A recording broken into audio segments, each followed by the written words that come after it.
Classically in the food service industry, you would see food served kind of just like a plop and drop or a scoop. That's not very appealing. It makes it look like it's not chicken. I believe that when you form food and you shape it, that people are going to be able to identify it as chicken. They're going to think more and they're going to consume more calories. So we've developed this handled food form, which is a quick and easy way. You can set it on your counter or your tray line. It's not going to tip over. It keeps this area sterile.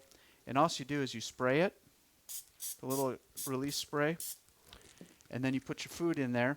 You could use a scoop, or in my case, I'm just going to use a spoon today. And you just fill it up. This holds 4 ounces, so you could put in 4 ounces of meat if you wanted. If you're somewhere where you're doing like a 3-ounce portion or something like that, it's still going to shape it just fine. It's quick and easy to do, as you can see.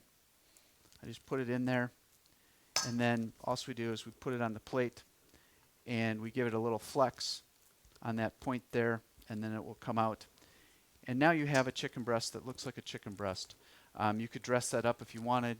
You can put some browning sauce on there to put some grill marks, or you could put some barbecue sauce on there, whatever you want. The idea is to make this minced and moist food as visually appealing as possible, because we eat with our eyes. So even though I've shown you the technicalities of it, when it comes down to it, how you present it is going to be just as important. And that's how you make a nice minced and moist chicken breast.